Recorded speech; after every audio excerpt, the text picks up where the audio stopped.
Have you ever wondered if there could be a connection between technology, diversity, and Australians' human rights? The Constitution is the highest law in this country, and it hasn't been revised in over 40 years. It shapes and administers the laws our federal police make. It shapes the way our courts operate, and the way federal government works with each state and territory. For far too long, our federal politicians have had too much control over what stays in or out of this document. They make and change laws that support their survival as police, rather than our survival as citizens. It's as if we don't seem to care, or perhaps we're unwilling to recognise how much power these police actually have.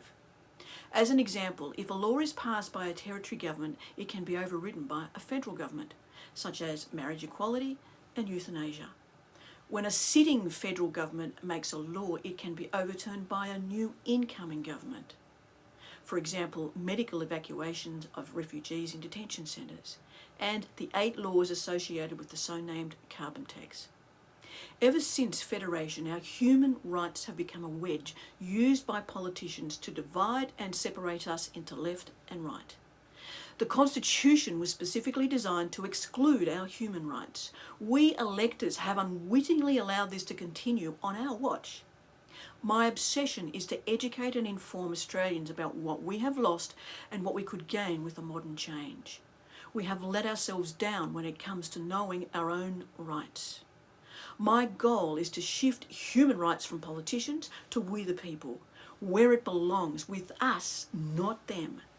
Just under 3% of Australians are seeking to be recognised in the Constitution. 70% of Australians agree that our First Peoples should be recognised.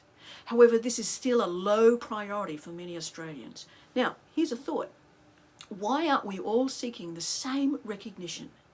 And why isn't this a high priority for all of us? I suspect that if we as a nation were to vote for 3% of the population to have a voice, then the what's in it for me would kick in. The final result would be yet another failed referendum. So why bother going to the polling booth? On the other hand, in the same 90% of Australians voted for a change as they did in '67 on issues that had a vested interest today, then the issues and the results would be a no-brainer. Now is the time to make human rights a people's issue and take it away from the politicians. There has never been a better time for all of us to step up and make our collective voices heard as a whole nation. Imagine having a constitution that recognised the rights of every single Australian, regardless of our age, our disability, gender, sexuality or diversity. And it can withstand rotating parliaments.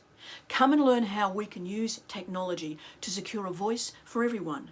When our First Nation mob rises, we will all rise together as a whole nation. Thank you.